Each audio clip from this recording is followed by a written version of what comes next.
La région Auvergne-Rhône-Alpes vous présente Voyons voir.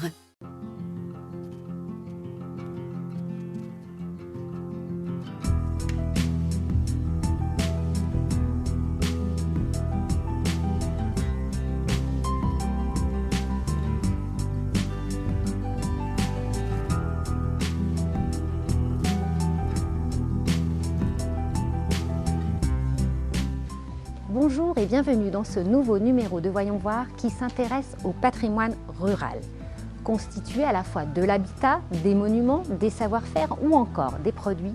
Il façonne le territoire et contribue à sa valeur attractive.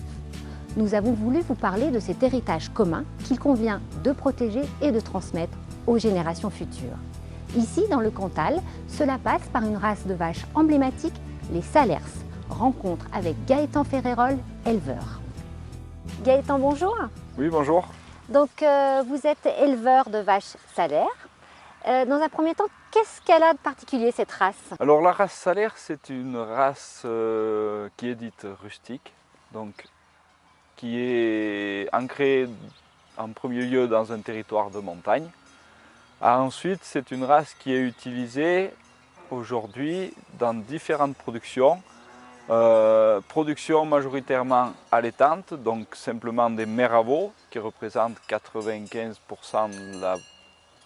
de la population salaire. Une population de 240 000 vaches en France aujourd'hui, donc quatrième race allaitante française.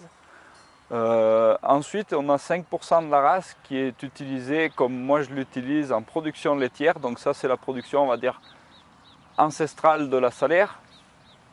Donc production d'une partie de lait et d'une partie de viande avec un seul et même troupeau de race salaire.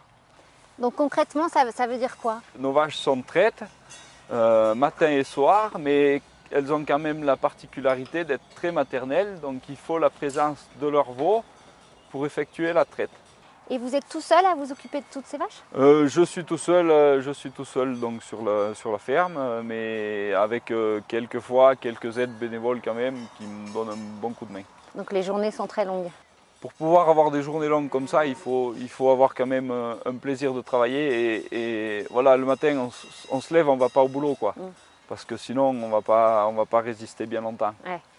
Il faut avoir un minimum de passion et que ça nous donne un maximum de plaisir parce qu'on a quand même un cadre qui est relativement intéressant.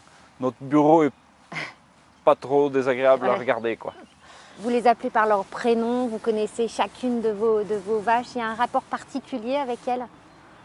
Le rapport particulier qu'on peut avoir avec nos bêtes, c'est que voilà, du jour où elles naissent au jour où elles partent, c'est une attention de tous les jours.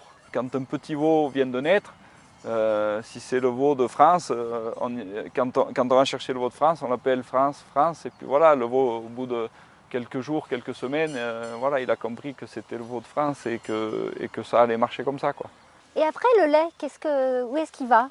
Notre lait aujourd'hui, il est vendu à une coopérative à Saint-Bonnet-de-Salers, donc transformé en fromage AOP Cantal au lait de vache salaire. Et est-ce que si on en revient à cette race emblématique, les Salers, c'est quoi l'avenir? La salaire aujourd'hui, elle plaît aux gens car c'est une vache qui est facile à élever. C'est la facilité, pas de surveillance au village, des vaches qui élèvent leur veau toutes seules. Voilà, ça permet de valoriser des parcours, des territoires un peu difficiles qui, sans des races comme ça, seraient à l'abandon et seraient embroussaillées. Merci Gaëtan de nous avoir éclairé un peu sur cette race de vaches. Mais j'espère avoir été à la hauteur de ce que demande le consommateur. Partons maintenant en Savoie, où les propriétaires de la ferme de Villarivon ont eu la magnifique surprise de gagner au loto du patrimoine. Une occasion pour eux de poursuivre les travaux de rénovation de ce lieu qu'ils souhaitent conserver au plus près du passé. Derrière cette façade au style bourgeois se cache une authentique ferme savoyarde du 19e siècle. Au détour d'une promenade au début des années 90, Bruno Berthier et son épouse en sont tombés amoureux. C'est en le visitant, et c'est à ce moment-là que nous avons décidé de l'acquérir, voilà, nous avions 25 ans, 26 ans, c'était un peu une folie, que nous avons compris qu'il s'agissait en réalité d'une ferme. C'est-à-dire que derrière ces rangées de fenêtres, derrière ces volets, derrière cette grande galerie, eh bien, il y a une grange à foin, voilà, un fenil, mais c'est la grange à foin en Savoie, il y a des étables, les écuries en Savoie, donc il y a une ferme qui a été déguisée, maquillée en maison bourgeoise. La rénovation du bâtiment devient alors le projet d'une vie pour le jeune couple passionné d'histoire. Nous avons entrepris des travaux sur la toiture, donc un délosage méticuleux pour essayer de récupérer le maximum de l'ose, et puis la reprise donc, de certaines pièces de charpente. Et c'est un artisan de la commune, de Villarivon même, hein, M. Marmoueix, qui à l'époque a travaillé il y a 20 ans et qui a fait un travail remarquable. Et puis nous avons posé donc une couverture bitumeuse provisoire en attendant de pouvoir reloser. Et nous savions que ce provisoire allait durer 2 décennies à peu près. 2 décennies que le couple emploie à restaurer la partie habitable du bâtiment pour s'y installer. À l'origine, elle était occupée par la famille Jarre, des paysans qui avaient fait fortune dans la commercialisation de Beaufort. La façade et la chapelle attenante n'ont pas pu être restaurées. C'est un bâtiment voilà, qui s'est tellement gorgé d'eau, par exemple, une fois que la toiture sera refaite, il va falloir le laisser respirer pendant 1 an ou 2 pour qu'il perde son humidité. Enfin, voilà, c'est un rapport au temps, ce genre de chantier. Et voilà, il faut laisser faire le temps. Grâce aux fonds récoltés lors du loto du patrimoine, les Berthier pourront enfin débuter les travaux de restauration tant attendus. Pour le relosage de la toiture, 800 mètres carrés hein, tout de même, pour la réfection de la toiture de la chapelle et son losage, pour la réfection de la façade, c'est un devis de 600 000 €, ce qui n'est pas rien pour un particulier. L'émotion est encore très très palpable parce qu'au-delà de l'aide financière, qui je pense sera substantielle, conséquente, c'est surtout un formidable coup de projecteur sur ce que des particuliers comme nous, des amoureux du patrimoine, souvent avec des moyens relativement limités, entreprennent. Dans une démarche historique de conservation et presque comme un devoir de mémoire, le couple souhaite garder intacte la grange à foin. Une façon de faire vivre le patrimoine savoyard à travers le temps et une marque de respect des modes de vie ancestraux. Revenons dans le Cantal, pays aux hivers rigoureux, où l'agriculture se caractérisait par la transhumance des troupeaux en été vers les prairies d'altitude. Sur ces plateaux, on trouve encore de toutes petites maisons en pierre appelées les burons, vestiges de ce passé. Lise, bonjour. Bonjour. Alors où est-ce que l'on se trouve? Alors ici on se trouve devant un buron. C'est une laiterie de montagne. C'est un endroit où se fabriquait le fromage durant les mois d'été. Donc ça veut dire que l'agriculteur montait ses vaches pour les mettre en estive, c'est ça? Oui. Et il en profitait pour faire le fromage? Tout à fait. Quand arrivait la période de fin mai, début juin, les animaux étaient montés sur le plateau, c'était l'estive, pour fabriquer le fromage pendant l'été, pendant 4 mois sur le plateau. Et est-ce qu'ils vivaient à l'intérieur des burons? Oui, il y avait 3 hommes qui travaillaient dans ces burons pendant les mois d'été. Il y avait le vacher, le boutillier et le pâtre. Ce sont 3 hommes. Le vacher et boutillier étaient plus chargés de la fabrication du fromage et le pâtre s'occupait plutôt des veaux.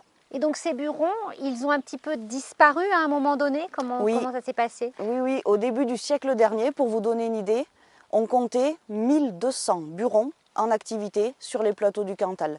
Mais dans les années 70, malheureusement, tout ce système traditionnel où le veau, la vache partent à la montagne pour faire du fromage, tout ce système traditionnel s'est arrêté plus ou moins à ce moment-là et tous les burons ont commencé à se démolir sur les plateaux du Cantal. Et si on en revient du coup à vous, à votre famille, quelle est l'histoire de ces burons ici? Alors ces burons ont été reconstruits il y a un peu plus de 25 ans maintenant. C'est notre père, mon frère et moi-même. Notre père est arrivé dans le Cantal. Il était mineur à la base, mais il s'est passionné pour tout ce travail qui se faisait dans les burons. Il a rencontré tous ces buronniers, tous ces gens, et il a pris cette passion, entre guillemets, et s'est dit, tous ces burons sont en train de se démolir. Il va falloir faire un projet, monter un projet reconstruire des burons pour expliquer et montrer aux gens comment ça se faisait autrefois dans les bâtiments. Eh bien Lise, je veux bien que vous me montriez comment on fabriquait le fromage. On va passer à l'intérieur, il y a quelques outils. D'accord, bah, je vous suis. Alors Lise, comment ça fonctionnait Alors ici, on retrouve quelques outils qui servaient justement à cette fabrication du fromage salaire dans les burons. Par exemple, ici, on a 2 modèles de gerle. La gerle, c'est le récipient qui permettait de récupérer le lait au moment de la traite des animaux. Ce lait arrivait à l'intérieur du buron. On y mettait de la présure pour faire cailler le lait. D'accord. On obtenait tout simplement un gros fromage blanc. On le travaillait à l'aide de ces outils. D'accord. Cet outil était souvent personnalisé parce qu'il appartenait justement au vacher qui fabriquait le fromage. Cet homme, on l'émiettait à l'aide de cet outil.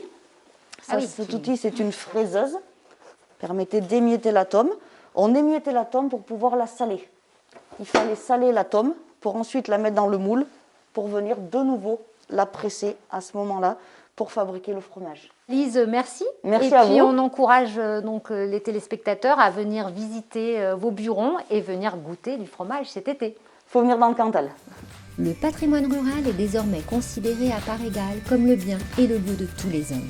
Ils s'en servent, en vivent et ont souvent pris une part décisive à la survie de ces biens.